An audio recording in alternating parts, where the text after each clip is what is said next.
Bonjour à toutes et à tous, bienvenue dans notre 281e briefing, éclairage sur l'actualité en Russie.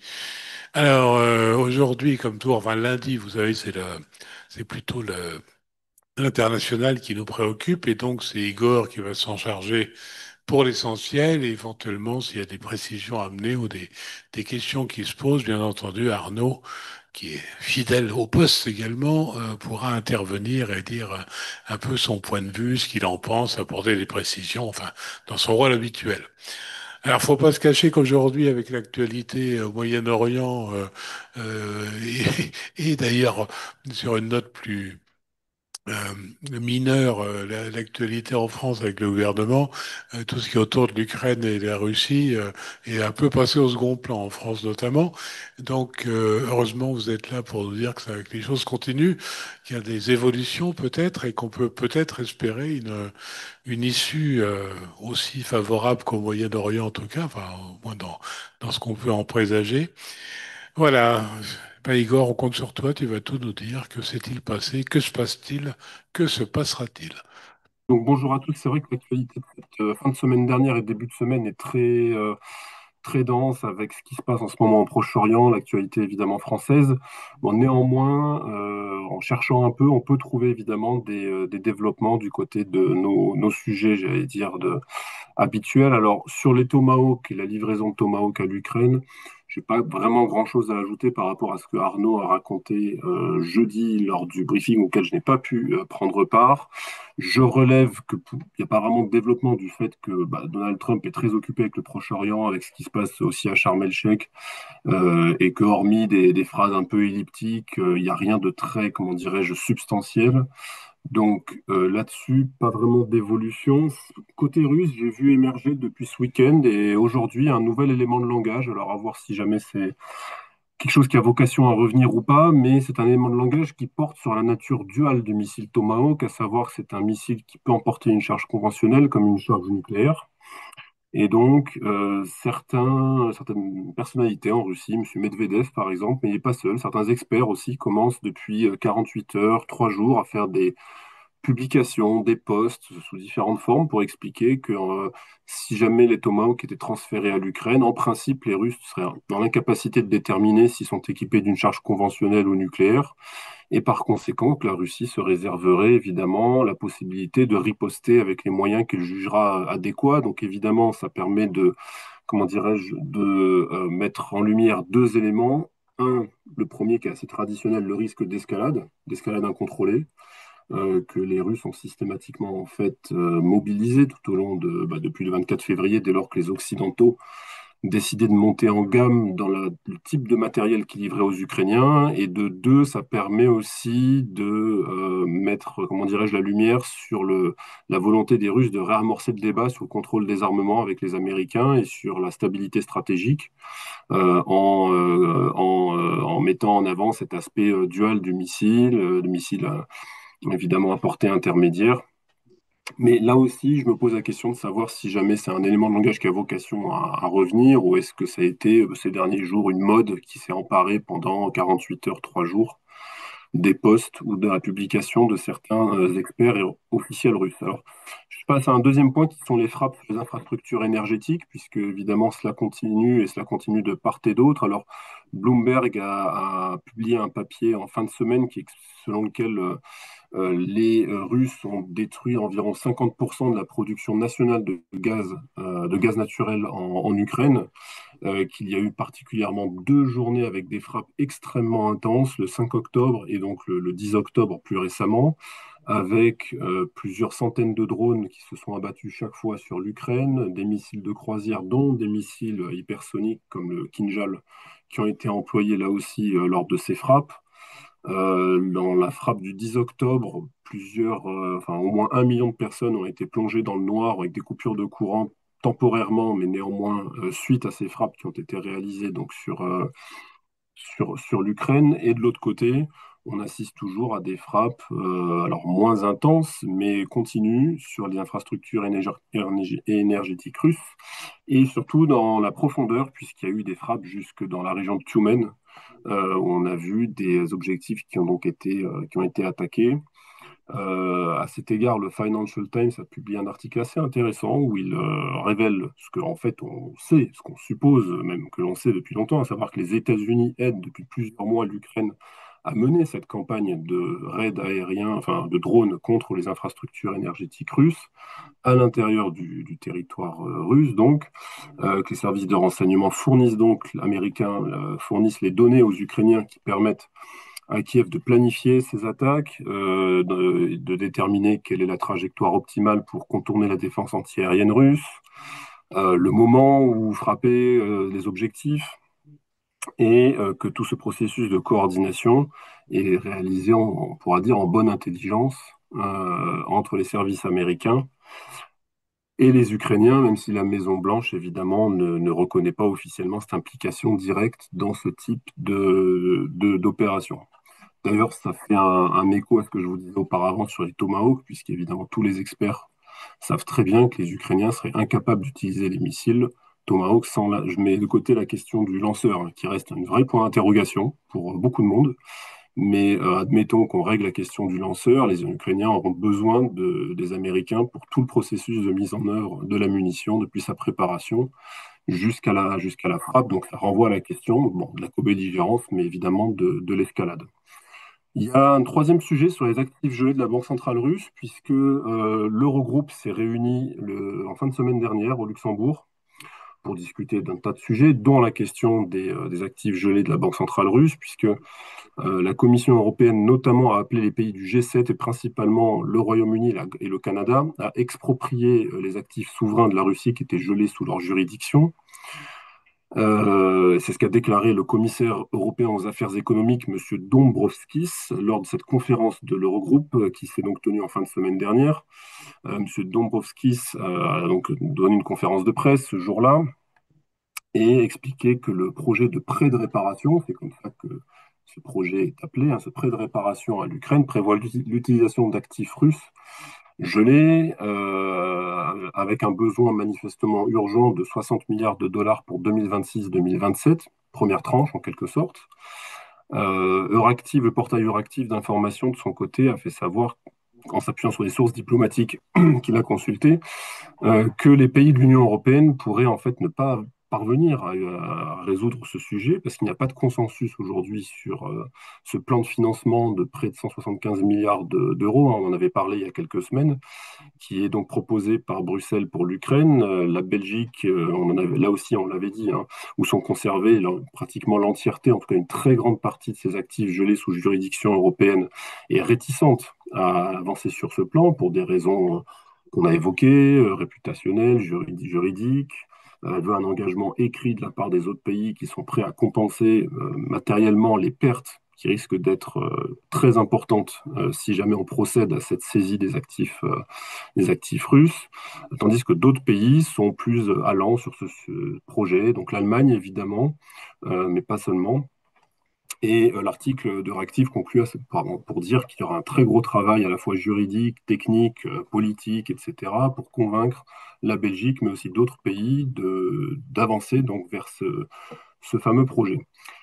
Et j'en viens à l'actualité sur le Proche et Moyen-Orient, alors qui est assez dense et qui ne concerne pas directement la Russie, mais néanmoins, puisque Vladimir Poutine était, alors Arnaud en a parlé jeudi, évidemment, en déplacement en Asie centrale, alors où il a rencontré M. Aliyev, mais où il a participé au sommet Russie-Asie centrale, et cela a été l'occasion pour le président russe de faire un certain nombre de déclarations, notamment sur le Proche et Moyen-Orient, puisqu'il a parlé de la situation à Gaza et au Levant, en expliquant que la Fédération de Russie espère que les initiatives de Trump aboutiront et que ces projets de paix se matérialiseront et qu'elle y apporte un soutien en quelque sorte.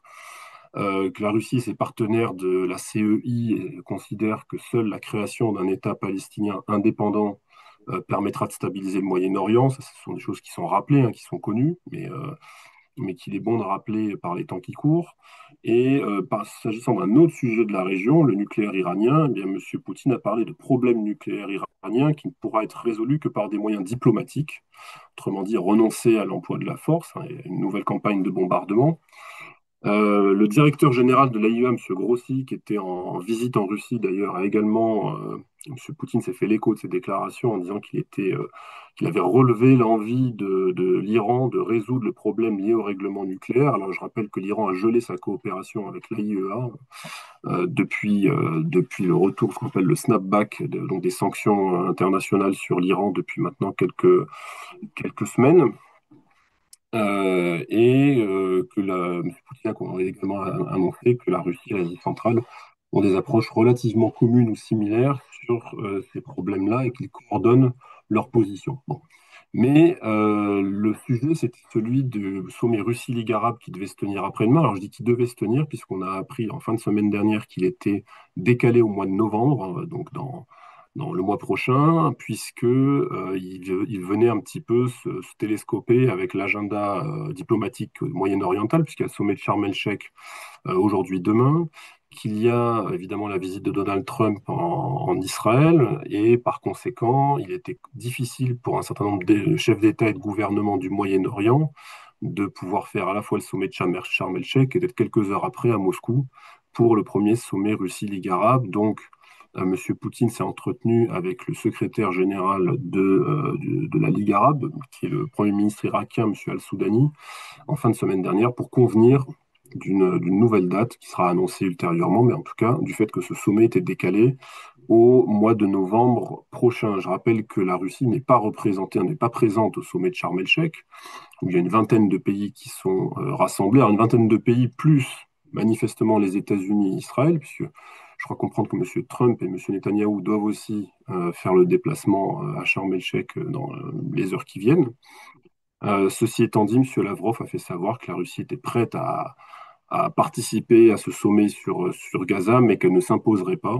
Autrement dit, si les participants ressentaient la nécessité que la Russie rejoigne les efforts diplomatiques, eh bien, elle s'était restée disponible.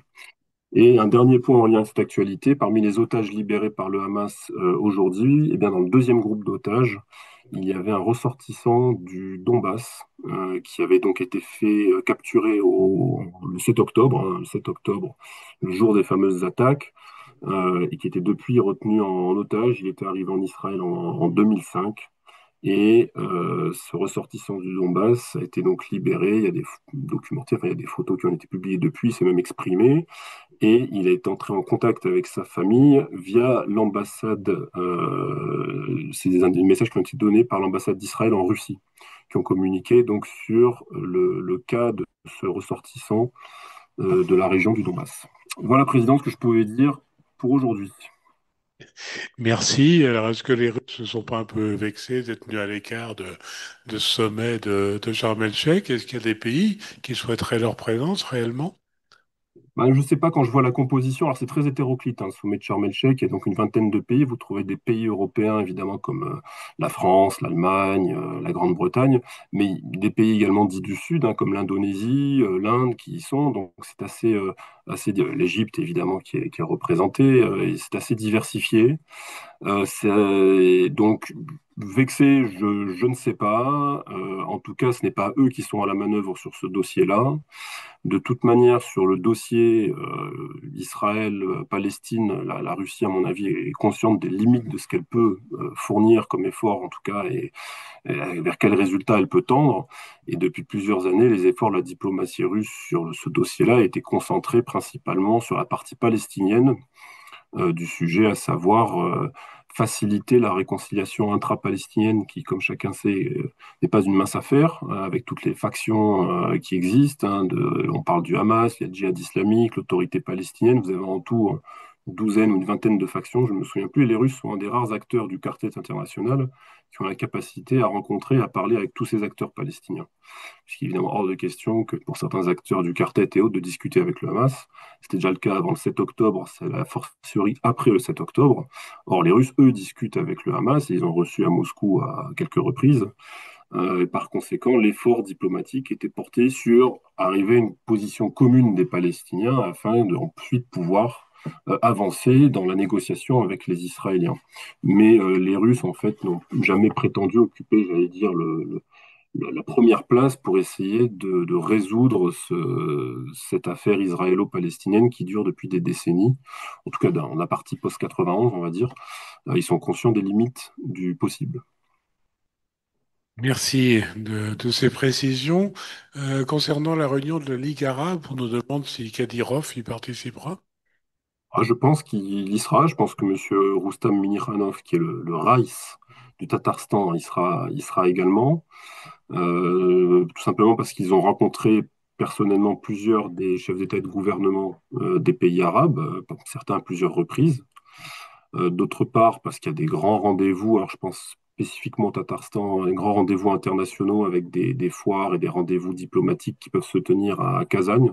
Je pense au rendez-vous Russie-Monde islamique, hein, qui depuis quelques années se tient au printemps à Kazagne, qui n'est évidemment pas restreint aux pays arabes. Par conséquent, je pense ils seront présents dans le format, oui. Alors, on va changer un petit peu d'optique. Alors, on a nos auditeurs fidèles qui nous saluent, on le salue régulièrement, et qui nous disent ceci. Il ne semble pas que le sujet a été évoqué ici même, s'il date de quelques jours maintenant. Quelle réaction en Russie à la victoire de Babis en Tchéquie, qu'il va s'allier au SPD, décrit comme anti-OTAN? Peut-être Et Arnaud, si tu tenter veux. une réponse. Réaction discrète, sauf sur Telegram où certains blogueurs sont exprimés longuement, ouvertement. Je crois qu'il y a beaucoup de prudence pour deux raisons. Alors, d'abord, il faut évoquer la relation bilatérale russo-tchèque qui est dramatiquement basse. Même si on la compare à la relation franco-russe, qui elle-même ne se porte pas très bien. Les Tchèques sont en pointe ces derniers temps sur plein de sujets. Le dernier en date étant les restrictions possiblement apportées au déplacement des diplomates russes sur le territoire de l'Union européenne. Donc les relations entre la République tchèque et la Russie sont euh, vraiment au tout dernier stade de la dégradation. Donc dans ce contexte, la victoire de l'opposition de M. Babiš, qui a déjà été aux affaires il y a quelques années, est plutôt vue, je pense, positivement, mais avec, encore une fois, quelques réserves. Il me semble que les commentateurs russes, et sans doute les officiels, considèrent que Babiš n'est pas pro-russe, contrairement à ce qu'écrit une partie de la presse occidentale, pour laquelle tout non-alignement sur la doxa bruxelloise vaut je dirais une étiquette de pro-Poutine. Babiš voilà, est un homme d'affaires qui est plus proche, oui, qui est assez proche sans doute des positions de Fico et d'Orban, mais qui probablement est moins prêt à s'exprimer ouvertement et aussi, oui, de façon aussi régulière qu'Orban sur un certain nombre de sujets. Donc, les Russes ne croient pas, pour résumer, que Babiš va monter au créneau pour tenter d'infléchir la politique européenne sur tel ou tel sujet. Reste que, malgré tout, ça fait un pays bruxello-sceptique en plus, un autre pays de cet ancien empire austro-hongrois. Donc voilà, quand on dit que l'Europe de l'Est enfin, il y a plusieurs Europes de l'Est en fait, sur bien des sujets, sur le sujet russo-ukrainien en particulier, mais ce n'est pas quelque chose qui va changer fondamentalement la donne. Ce qui pourrait changer les équilibres, ce sont les élections en Hongrie au printemps prochain. Ça, c'est, à mon avis, suivi de beaucoup plus près par les Russes. Et tu penses que Orban est menacé? Ah oui, très clairement, oui, très clairement. Et là, dans le cas de Babis, on sait si ses positions, enfin, si son élection est plutôt due à des raisons purement intérieures ou est-ce qu'il y a une dimension internationale? Oui, il y a une forme de dégagisme, de fatigue, et surtout, Babiš, me semble-t-il, à ce stade sur la question ukrainienne, il y vient non pas par le soutien à la Russie, mais plutôt disant un peu à la Trump finalement, on ne veut plus payer, on ne peut plus payer pour l'Ukraine, que Bruxelles paye, mais Prague ne paiera plus. C'est un petit peu ça l'inflexion. Oui, puisque Si tu permets, Président, sur la République tchèque, il y a peut-être un point que les Russes doivent surveiller, c'est la question de l'initiative sur les munitions qui était venue de la République tchèque, notamment sur les munitions d'artillerie. Alors, je crois que c'est une initiative qui a maintenant 1 an et demi ou 2 ans, guère plus. Bon, qui honnêtement marche pas très bien. On avait annoncé des chiffres au départ qui étaient très ambitieux, plusieurs centaines de milliers d'obus d'artillerie, et puis au final, on s'est aperçu qu'on n'arrivait pas à tenir les objectifs parce il n'y a pas les capacités pour produire ces obus. Donc l'idée ensuite était de les acheter sur le marché international. Et ça, je crois que M. Babiš pourrait remettre en question la prolongation de cette initiative. Enfin, c'est à surveiller, mais là, le sujet a été évoqué. Et sur Orban, effectivement, il est possible qu'il puisse quitter la scène au printemps. Je crois que c'est en mars qu'il y a les élections en Hongrie. Mais la personne qui pourrait lui succéder, dont le nom m'échappe, en fait, est entre guillemets, son fils spirituel. C'est-à-dire que les Hongrois, en fait, sont manifestement fatigués de la personne de Orban, la personne en tant que telle. En revanche, sa politique leur convient manifestement. Et la personne qui est la mieux positionnée pour lui succéder pourrait tout à fait prolonger la politique de M. Orban, mais M. Orban pourrait quitter la scène politique hongroise. En tout cas, ce qui est intéressant, c'est qu'Orban, qui entre en campagne, qui est en difficulté, cherche à jouer la carte ukrainienne, à jouer la carte de la paix. Euh, Ce n'est pas sans rappeler voilà, ce qu'avait fait Schröder dans les années voilà, 2003-2005. En tout cas, il va essayer de remobiliser l'électorat hongrois en jouant la carte de la paix et en mettant en garde comme ce qu'il présente comme la politique belliciste de Bruxelles. On verra si ça prend ou pas. En tout cas, d'après ce qu'on me dit, j'ai eu la possibilité de rencontrer des gens qui étaient à Budapest récemment. L'écart pour l'instant est assez significatif et la situation économique n'est pas brillante. merci de ces éclairages. Alors, une question qui est plutôt du jeudi, si j'ose dire. Donc, Arnaud pourra peut-être y répondre davantage, mais j'ai aussi donné quelques éclairages. On nous demande, avez-vous des infos sur le blocage des cartes SIM étrangères? Et ensuite, les cartes SIM russes pourraient être, elles, bloquées à l'étranger. Alors, pour dire qu'effectivement, la situation ici est assez compliquée. Alors, la plupart de ça concerne pour l'instant effectivement les gens qui ont des téléphones avec des cartes SIM étrangères. Alors souvent, ça peut être d'ailleurs une double carte. Enfin, dans les téléphones, on peut avoir deux cartes. Mais très souvent, ce qui se passe, c'est quand on arrive en Russie, effectivement, la carte SIM étrangère ne fonctionne pas, notamment pour les SMS, qui posent toutes sortes de problèmes, notamment pour les autorisations de bancaires, choses comme ça. Enfin bon, ça, c'est un peu compliqué. Alors, les réseaux Telegram et autres regorgent de discussions et de conseils. Un des conseils, c'est notamment quand on arrive de se bloquer sur un des réseaux russes et de ne pas permettre à la carte SIM de chercher en permanence un réseau et de rester au moins 24 heures sur un réseau fixe, parce qu'à partir de là, ça devrait remettre les choses en place. Mais ça semble pas fonctionner complètement non plus. Donc, c'est effectivement quelque chose qui est compliqué en ce moment, qui contrevient aux accords de roaming en général, et qui donc effectivement pourrait amener les opérateurs étrangers à bloquer les cartes russes. Donc voilà, on a une situation un peu délicate. On ne sait pas très bien si c'est une volonté politique. Arnaud va nous éclairer là-dessus, ou si c'est simplement de l'incompétence qui arrive assez souvent ici. Non, non, pour autant que je le sache, c'est pas un sujet que j'ai particulièrement creusé, mais je l'ai vu passer. Et non, non, il n'y a pas de hasard. Il s'agit bien d'une volonté de bloquer les cartes SIM, l'itinérance, pendant 24 heures après l'arrivée sur le territoire russe. Dans le cadre voilà, d'une politique de contrôle.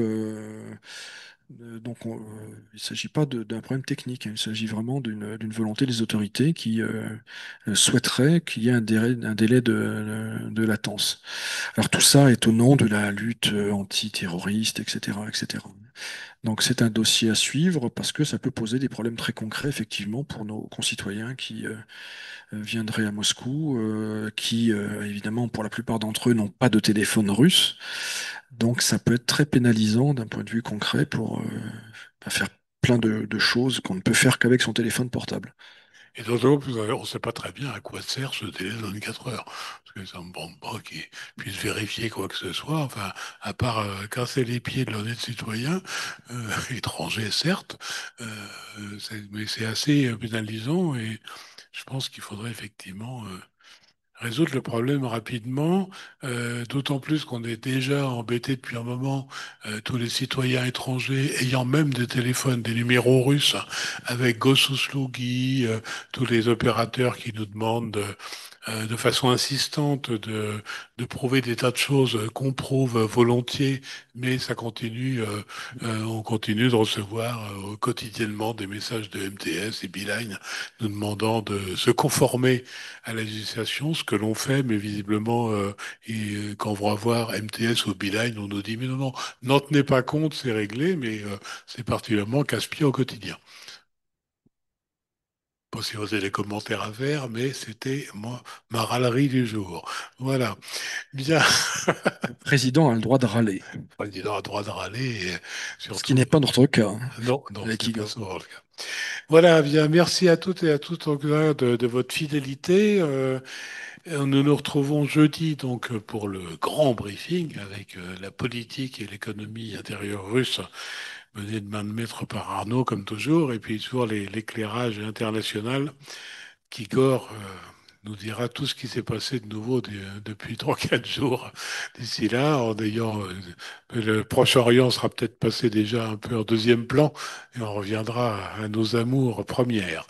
Voilà, donc à jeudi à tout le monde. D'ici là, bien entendu, la CCI France-Russie se tient à vos côtés. Tenez bon.